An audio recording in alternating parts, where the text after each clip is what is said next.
All right, that is up and running. Thank you.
Okay, I have 1:30. I do too, but we have a very small turnout so far. I don't know. We don't even know have a if form, we're right? Anyway, Jennifer, how many people responded positively to the request?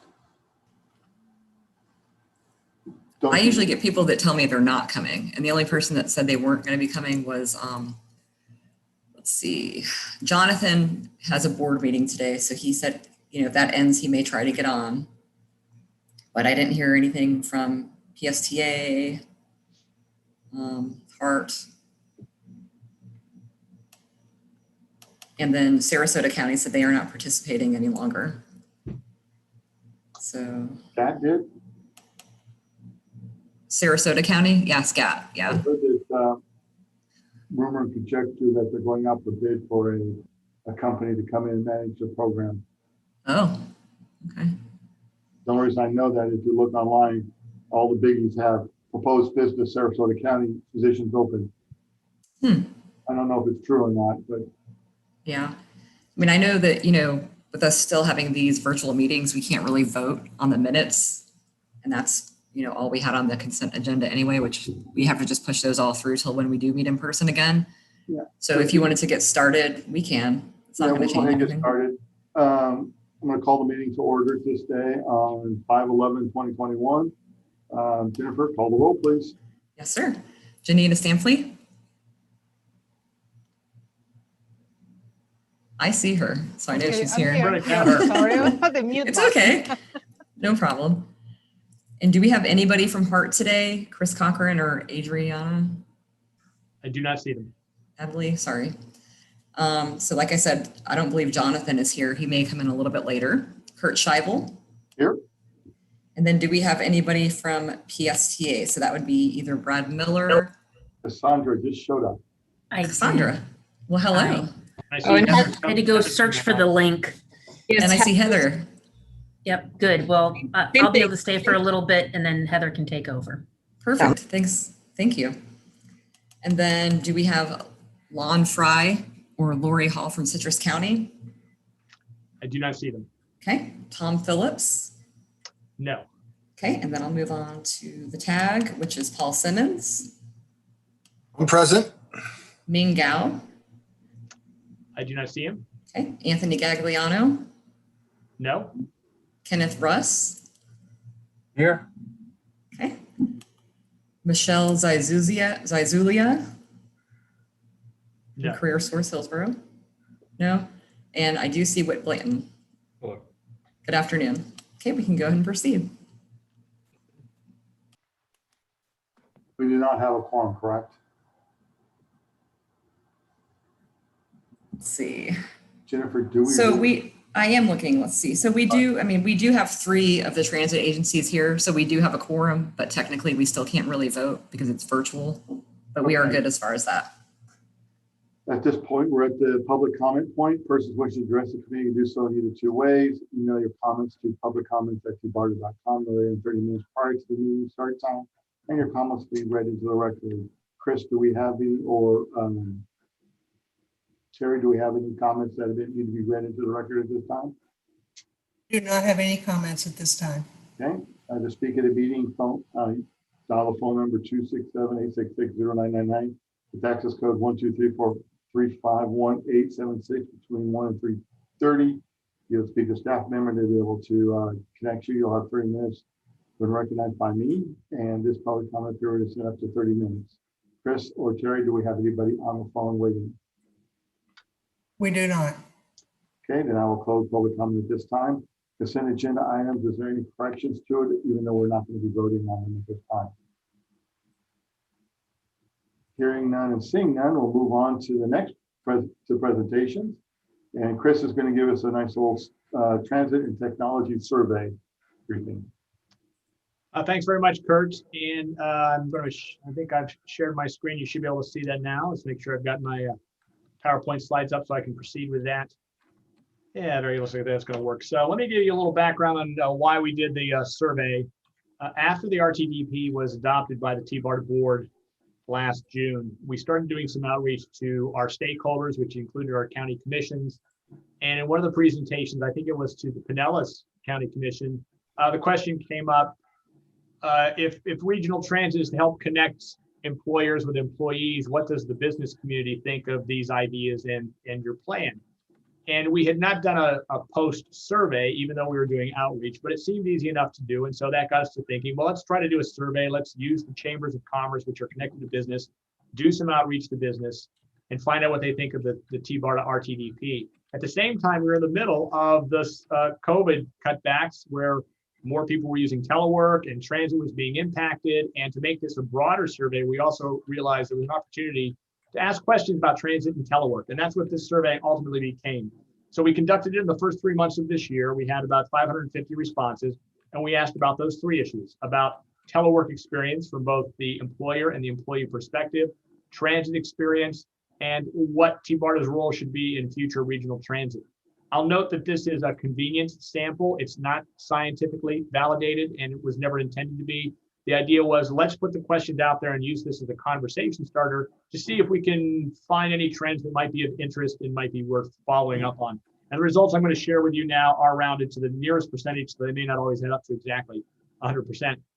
So to start off, we wanted to know where people lived, and 58% of those who took this survey did live in Hillsborough County. It is the largest county in the TBARTA region, but of course that 58% is a little bit larger than the proportion of Hillsborough County in the entire base. Pinellas naturally is number 2 at 22%. Interestingly, on the next slide, when we ask where do you work, more people who took this survey worked in Hillsborough as opposed to, let's say, Pinellas, where 11% did. And what it means, and just for this survey of 550 people, it means that people who took the survey in Hillsborough are not leaving Hillsborough for employment, but those in the other counties, such as Pinellas and Pasco, are more likely to leave for another county. Not necessarily Hillsborough, although that's certainly a major employer. But an interesting observation is that more people from the other counties were leaving their county to work, but those in Hillsborough almost exclusively stayed in Hillsborough to work. And we also wanted to then ask the people, do you lead or manage employees? Because remember, we want to take out some of the results and say, from a business perspective, what do you think of this? And we had a pretty nice split. 44% said yes, they lead or manage employees. And of that group, of the business leaders, they break down like this: 10% identify themselves as business owners, 11% executive leadership, such as a CEO or a C-suite, senior leadership, such as a director or a VP position, and then 45% were qualified as a management. So here are a few of the questions we asked of that business group. businesses prior to the pandemic, how many of your employees teleworked at least once a week?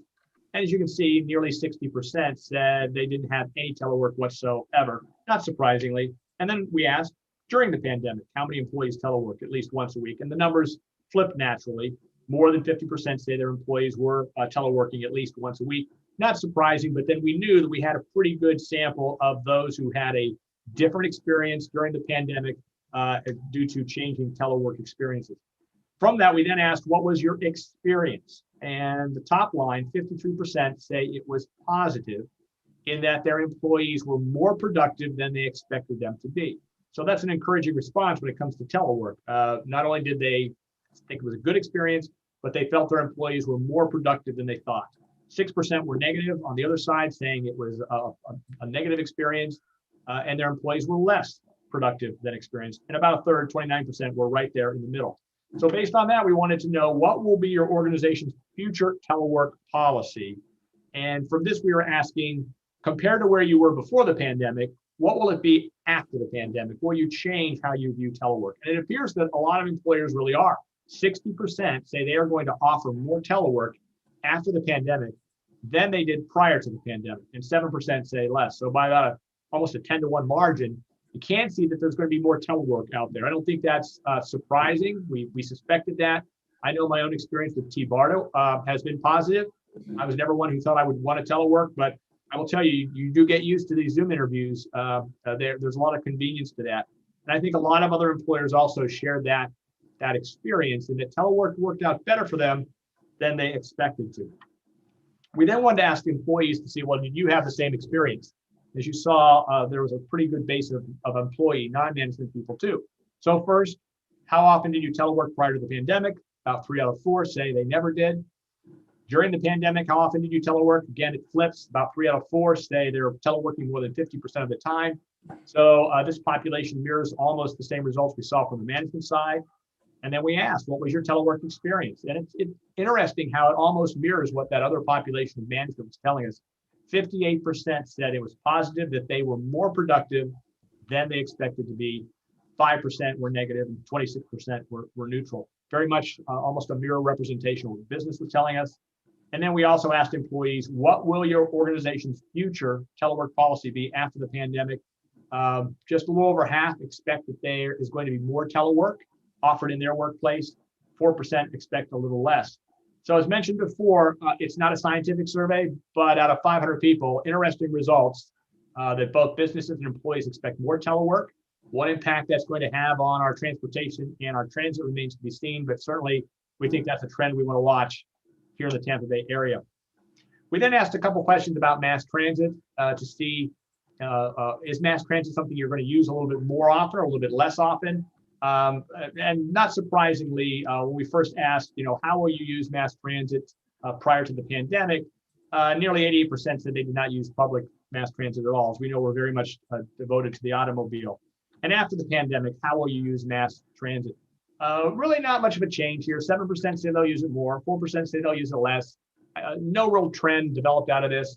The 60% who said they were the same, those are people also who say, I never used mass transit before, and I don't expect to use mass transit after the pandemic. My mass transit use is not going to change, even if I've never used it before. 29% they don't know, say they don't know yet. That's interesting because there may be some opportunity there. Maybe the telework experience has people rethinking that. We're not quite sure what that 29% means, but based on these numbers, can't make any generalizations about mass transit use.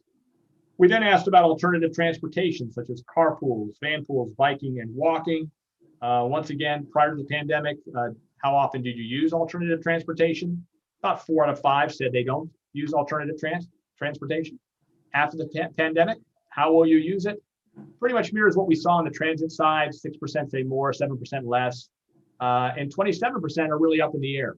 They may be open to more alternative transit. Our commuter services has kind of a broad outreach campaign going on right now. We have some billboards up and some social media because we do have some STP dollars available for the promotion of van pooling. And given that we're pulling out of the pandemic, we think there might be an opportunity to kind of get some attention from people who may consider van pooling now that their commuting habits may be changing. And perhaps that 27% who say they don't know might be an opportunity for us to introduce alternative commuting such as van pooling. We then on the last part of the survey asked about TBARTA's role and the RTDP and regional transit in general. Do people see an opportunity or an advantage to continuing to invest in regional transit? So to start, we wanted to ask, how do you rate our economy? What do you think it's like around here?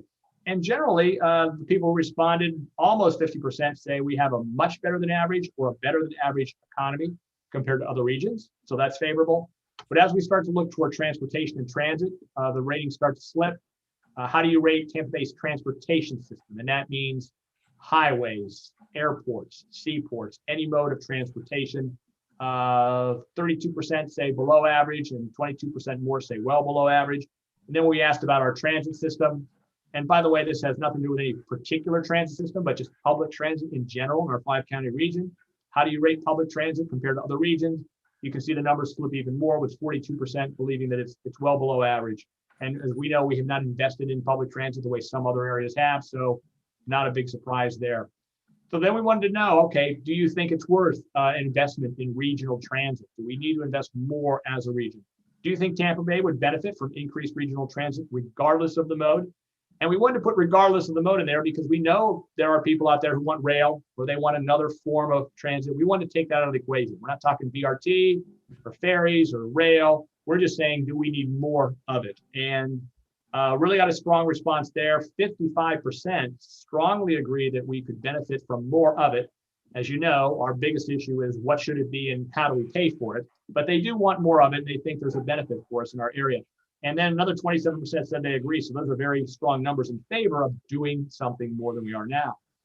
Do you think improved regional transit would increase economic opportunity for workers by connecting them to jobs? And strong numbers here, 50% strongly agree that there would be more opportunity for employees if they could be connected by regional transit to work. Another 34% agree. We talked then about TBARTA's Envision 2030. We made note that this is an unfunded plan. It is a recommendation and a conversation starter on things that we can do regionally to help connect our residents and our workers. And with that, we asked, what priority do you place on increased investment in regional transit? 16% say highest priority, 46% high priority. So very strong support in increased investment in regional transit. That number adds up to 62%. We then asked a few questions specifically about TBARTA as the agency. How important is it for one agency such as TBARTA to lead regional transit planning in cooperation with FDOT, our county governments, our MPOs and local transit agencies, emphasizing that we're not proposing certainly a new system, we're proposing adding on to our existing resources and bringing more to the table and acting as a facilitator regionally. 29%, about a third, say it's extremely important, and 44% more say that's very important. Then another version of the same question. How important is it for one agency such as TBARTA to expand and operate regional transit in cooperation, once again, with our local stakeholders? You can see 29% said that's extremely important, 43% very important. And then we asked, how important is it for Florida to provide dedicated budget support for TBARTA to expand regional transit? As you know, this has been an ongoing issue for us. TBARTA we did get $1.5 million recommended in the budget that Governor DeSantis will consider in non-recurring funding, but that does not really resolve the ongoing issue of recurring funding for an entity that's really trying to plan regional transit for the decades to come.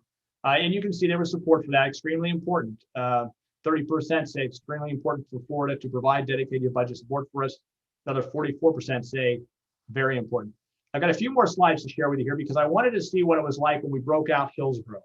Because as you've seen from our board meetings, especially when it comes to regional rapid transit, our BRT project, there's a difference of opinion from Hillsborough sometimes. So when we looked at just the Hillsborough only residents, we wanted to see, are they opposed or in favor?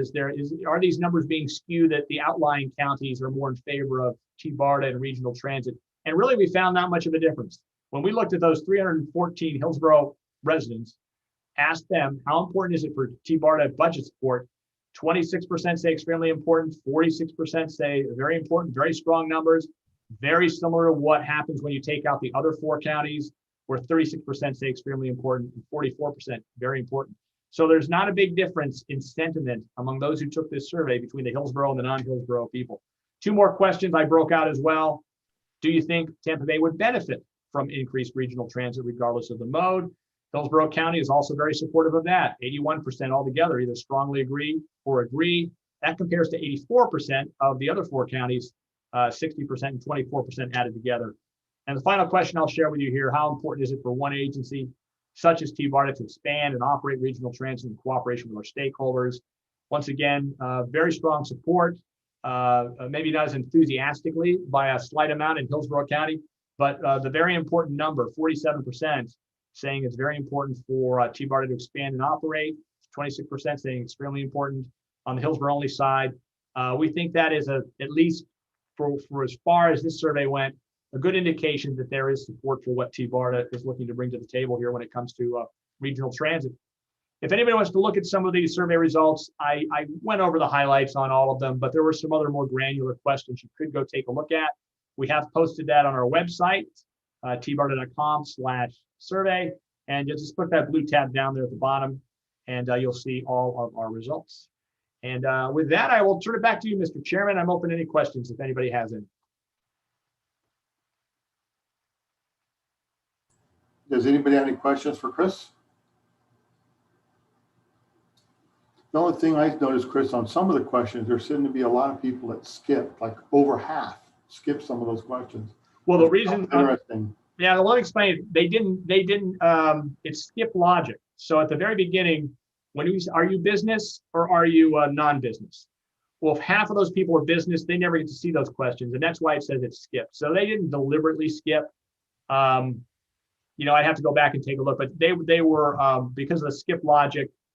The employees only got the employee questions, and all those business leaders, that 44% were answering the business side. So better when you did see the questions there at the end, all the TBARTA questions, how important is it for TBARTA's funding and regional transit? Everybody was asked those questions, and so the skip would be appropriate for that. But you probably saw a bigger number than really was what they were deliberately skipping on the employee and the management questions. Anybody else have any questions for Chris? Well, thank you for that presentation, Chris. And we'll move on from there. We're into new business and committee discussion. Correct me if I'm wrong, the approval of amended bylaws. This is where I was going to talk about, do we need to start meeting in the person because of all the changes that have been going on with COVID starting to move down, or the rate starting to move to a lower level. And then the other one on this I want to discuss besides that one is we have this meeting now, and then the next actual TBARTA meeting is not until like June, if I'm not mistaken. And we have like a month between the meetings. I was curious if anybody wanted to move it so that we're like the week prior or the week of for the meetings. And it's up for general discussion if anybody would like to do that or not. As for the hybrid virtual, I like the hybrid virtual, so I don't have to drive all the way all over the counties to try and get somewhere. But I do think that we might want to start looking at maybe once a quarter or once every third meeting to meet in person, just so we can do the voting. This is up for discussion and thought, and we'll come back to it next meeting to make sure we'll have some type of process, or I should say a agenda item to say this is what we would like to do and come up with something. So I'm looking for people to think of ideas, and if you want to get them back to me or just save them for the next meeting, we can do that. And then, like I was saying, I'm not a big fan of. Go ahead, Cassandra. Sorry, I thought you shouldn't be the only one talking, so I thought I would just jump in a little bit. I think it's a good idea to continue the virtual meetings. For sure, you're right. It does make it a little bit easier. I know that we get sent the Zoom meeting, and sometimes I, forget which, have to go into my email sometimes to get the link.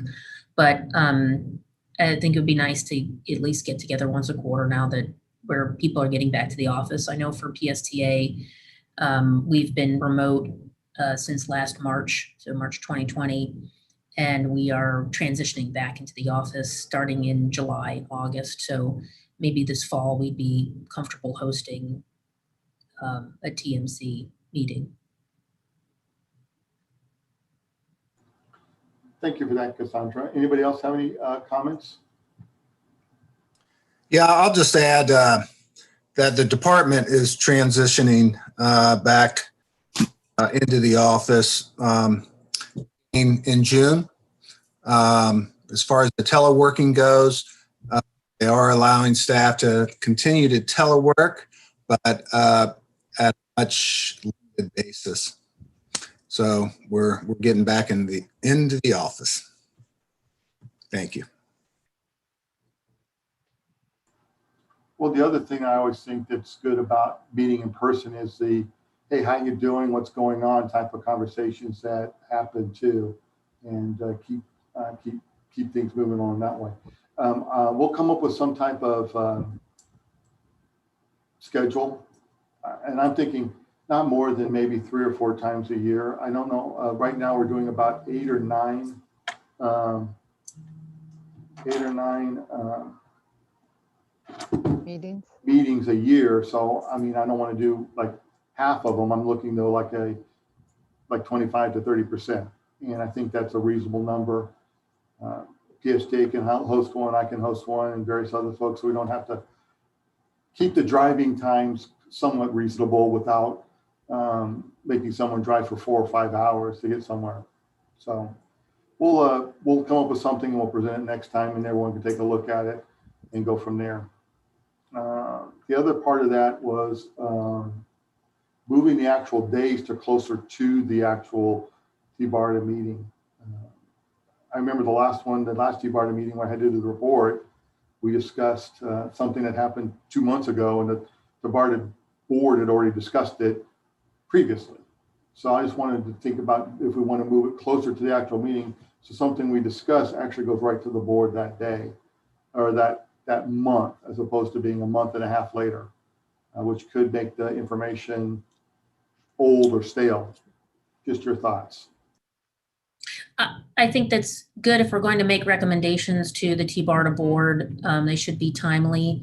I would just say we might have to look at another day besides Tuesday, because frequently we also, PSTA has our board meetings the last week of the month, and we regularly have staff run-throughs on Monday afternoon or Tuesday afternoons before our own board meeting.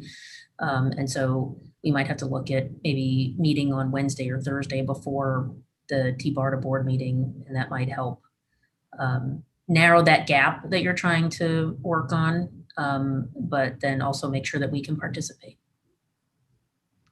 Completely agree, because I also have Tuesday morning BOCC meetings, or Tuesday BOCC meetings, and various other events. And just like you probably all have your own local TMC meetings and CAC meetings, and you name the meeting, we all have them. Sometimes the calendar is pretty blank. But what I would like to do is find out what the next board meetings are, and then pass them out and say, okay, what would be appropriate days? Because we might set up where it's the same day, or it could be variable depending on what makes sense for what we're doing as a team.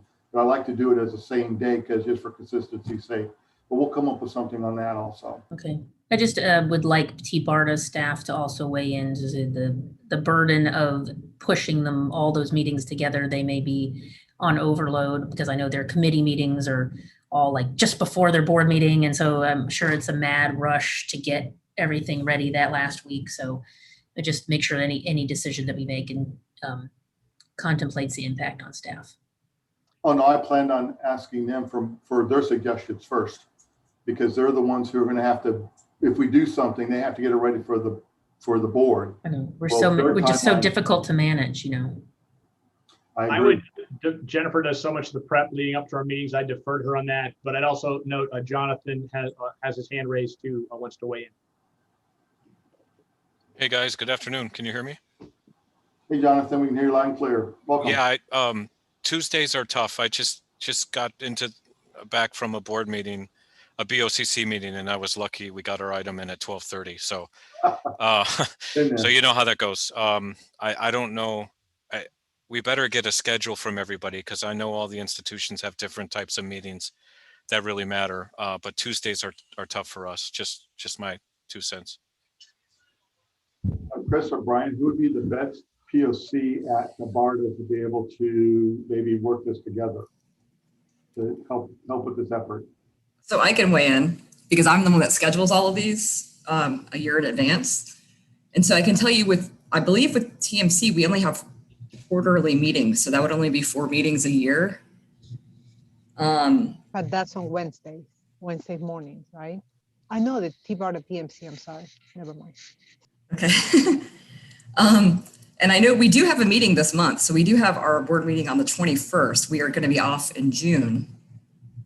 But I definitely see where you guys would want to meet the same month as the board instead of maybe, if you guys were set up to meet in June, that wouldn't make sense going forward. So I don't see that being an issue. I don't know that we could have it on the same day as the other meetings because that is a lot. There's a lot involved there, and I don't know that we could get that done. But maybe we can do it earlier in the week, everybody's saying Tuesdays aren't good, Mondays aren't good. It's kind of pushing it close for Wednesday. Maybe it could be the Friday before, if that would work. Just an idea. I was actually thinking, Jennifer, like the Wednesday before.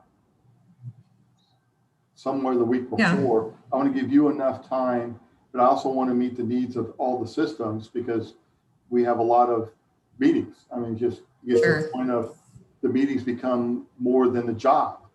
And so whatever we can do to make it, try and meet the best needs as possible for people. And there's always going to be the 1 or 2 meetings that you can't make, but still, I will get with you later, Jennifer. And you did say the 21st is the next TBARTA meeting? Correct. Okay, thank you. Okay, once again, just kind of look at what you think might be best for your system and for you and your team, and we'll move forward on that. Next is the regional ADA service update. Brian? All right, thanks, Kurt. So yeah, Christy Anuntis and I met with staff from all 5 local transit agencies to discuss the topic of regional ADA service and the idea of TBARTA taking over one day as the regional ADA operator. The response was lukewarm at best. For that reason, I don't see TBARTA taking this idea any further. We don't want regional ADA service to be a solution in search of a problem, but I'll briefly summarize what Chris and I heard from the various agencies. I'll start with PSTA. What we heard from PSTA was that branding is very important to Brad, and there was concern that PSTA's branding would get lost if we switched to a regional ADA service provider.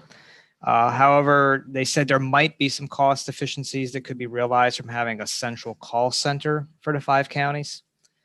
Pasco County Transit, like I said, we met with Kurt. What we got was if TBARTA wanted to take over the regional ADA service, we would also have to be open to taking over other services that Pasco County Transit provides, their TD service and their service for the elderly.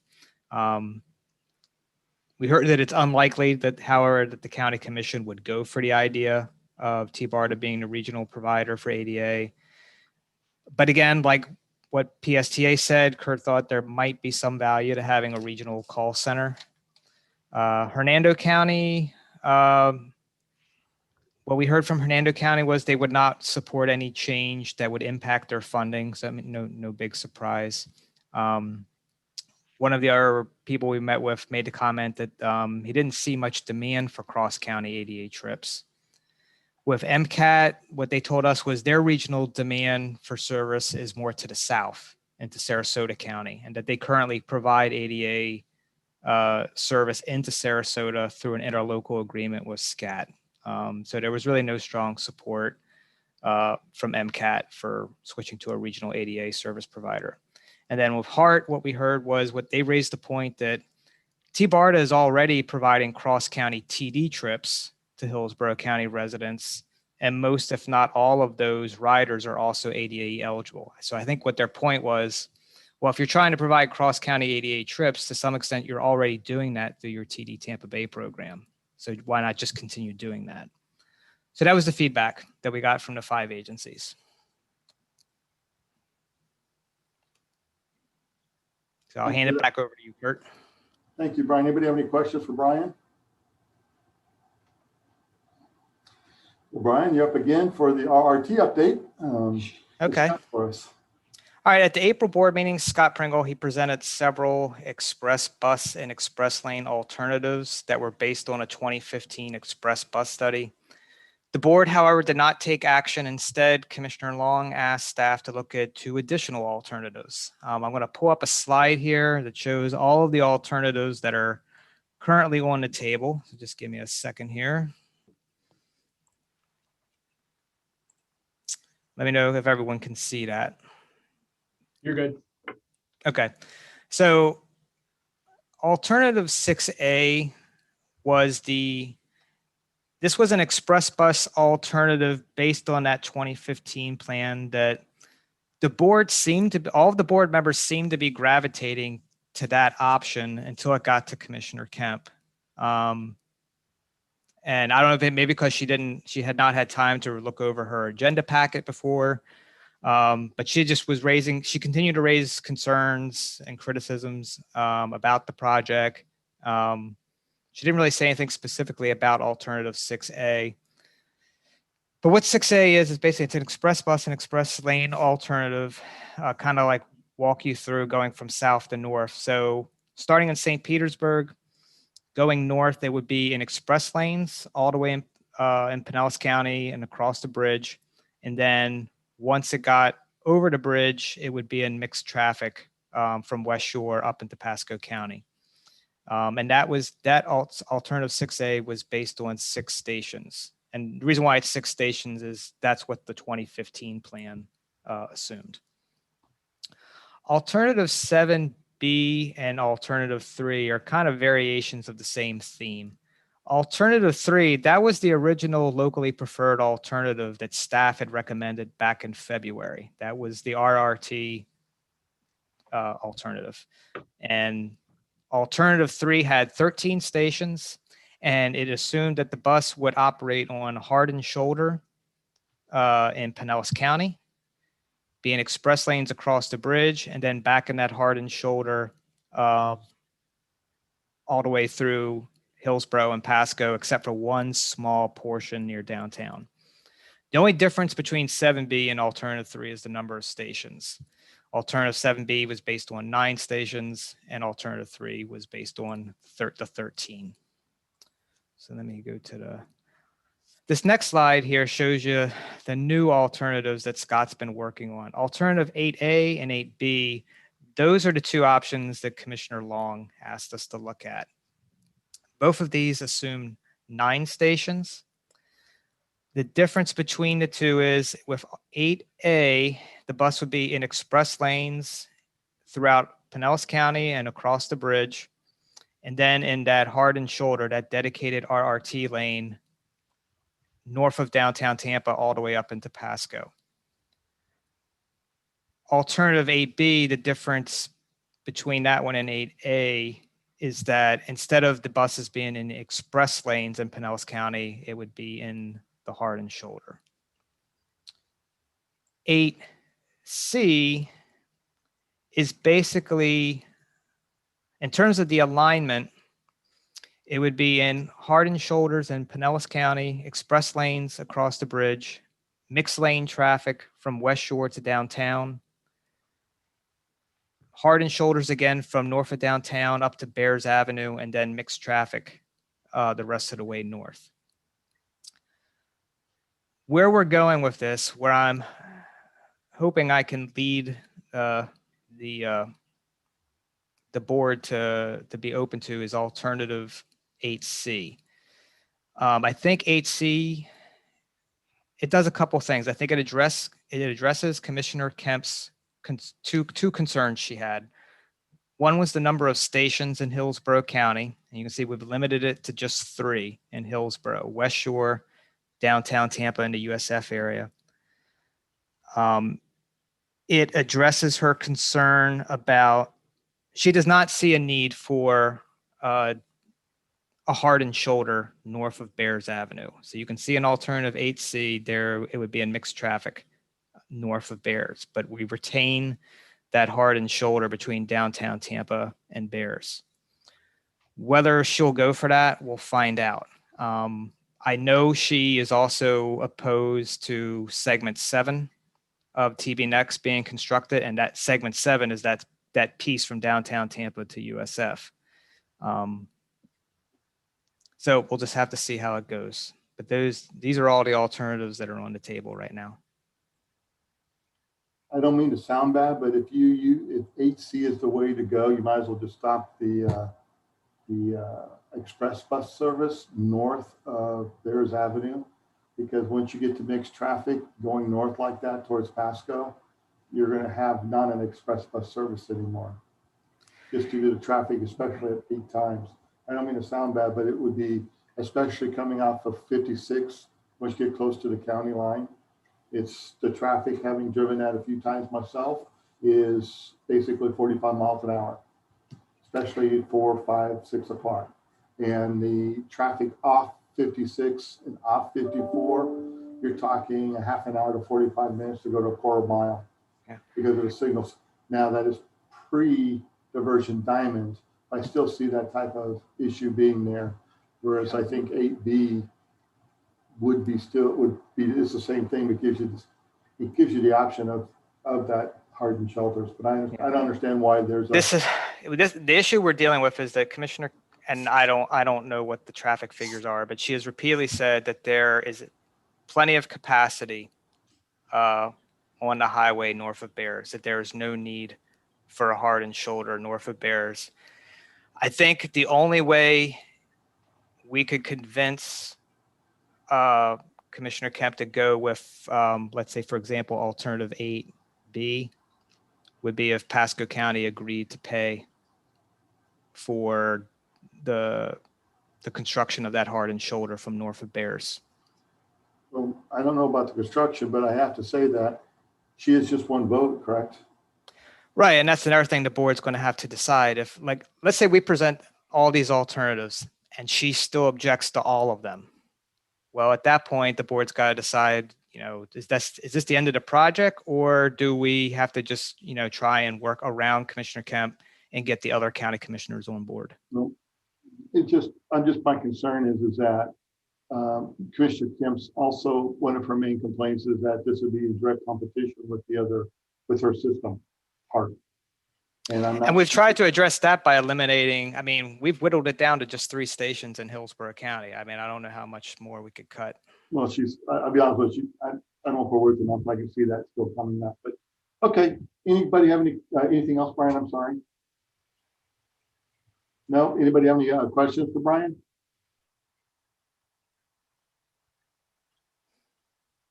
Well, thank you for that, Brian. We'll move on to the next item then. And this would be for Chris. TD Tampa update. Is he on? I know he was. I can do that, Brian, if you want. You want to do legislative and I'll do TD? Sure. Yeah, I can do legislative. That sounds good. Can you, I think we're still sharing your screen. Oh, yeah. Let me. Just a quick update on TD Tampa Bay. Our demand for service continues to go up significantly from month to month. We did more than 700 rides in April. That's up tenfold from our first month in December. And it's been a steady progression. So as word has spread among the community, we've had great support from the local CTCs in getting the word out. We're getting more ridership. The program was only approved by the CTD, the state agency that authorizes the funding, through June 30th. So we have reapplied for an extension of that service. But we had a number of people who reached out to us and said they are starting to rely on it. We've had Cutter analyzing the data. That's all included in the application. And so we're hopeful now that we have a sort of a proof of performance over the past 4 or 5 months.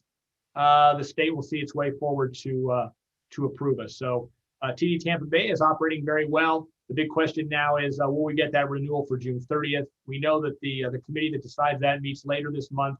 I think the business meeting will come up perhaps early June. So that's really the time frame and when we're going to know what the future is for the service. But as far as TBARTA and youth service is concerned, it's been a really good success. And hopefully we've proved our merit with that. I think Heather has her hand up. Up, you're muted. Sorry about that. So my understanding is that the legislator has cut the MCORS program and therefore the ISD program. Was your grant a multi-year, and you're hoping that they'll still allow you to roll forward or to use the multi-year, or was it a single year? I think Brian knows more about this, right? Yeah, I could say even though the MCORS program was cut, but the money that was set aside for the grant program, whatever money has been unspent has been allowed to roll forward. That's important for us because our TD Tampa Bay program is funded through the MCORS. So there will still be money for year 2 of that program. Okay, yeah, we'll see what they do. I've been on a lot of calls with FPTA about this, and I don't think they fully decided to let it roll forward, but I guess we'll find out. Okay. Well, the other part to it too, Heather, as you all know, is the ADA corridor question too. Yeah, I don't think that's as big for this project, but yeah, that's just another thing. Okay, anybody else have any questions for Chris?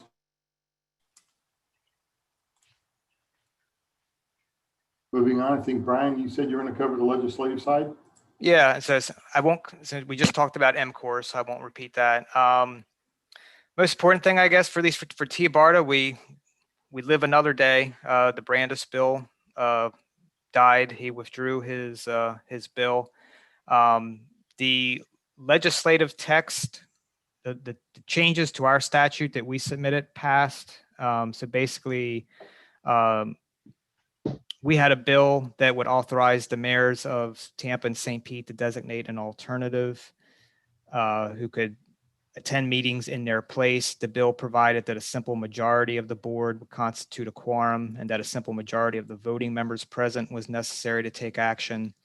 And the bill also changed the name of the TBARTA MPO Chairs Coordinating Committee to just the Chairs Coordinating Committee, and it deleted the requirement that TBARTA provide administrative support to it.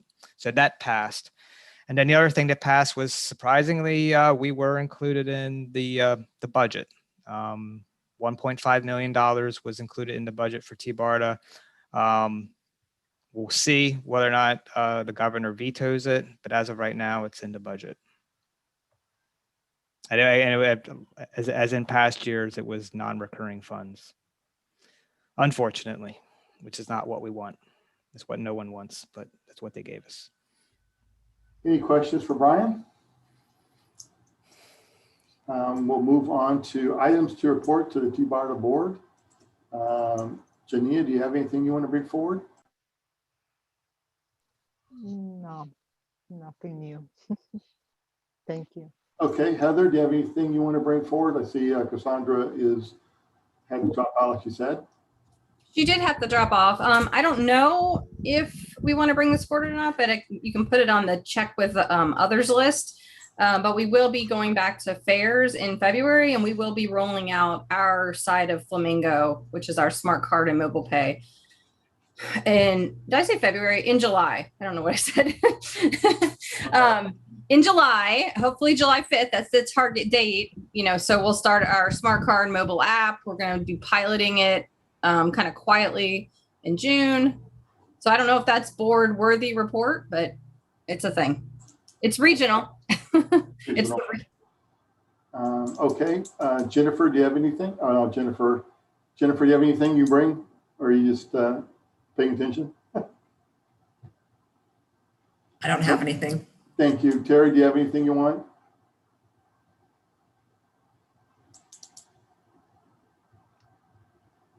Don't believe Sorry, so. I do not have anything, Kurt. Thank you, Terry. Whit, do you have anything you want to bring forward? No, I do not. Thank you, Whit. And Paul? No, sir, I don't have anything today. Thank you. Okay. Jonathan, do you have anything? Nothing to add, but thanks, Kurt. I do need to know who is my vice or alternate on this, because I will not be available on the 21st. I'm going to go see my new granddaughter. Well, I will pull that up for you and I'll let you know. Okay. I'll get a hold of you in a day. That person will need to latest. fill in for me for the report today. Congrats. Thank you. She was born in October and we couldn't go see her due to COVID. So we're flying up on that Friday and going to spend a weekend with them. So Nice. I just want to let anybody know if they can fill in for me because I will not be able to. Other than that, I will entertain a motion to adjourn. So moved. Thanks. And so we'll stand adjourned. You all have a great day. Thank you.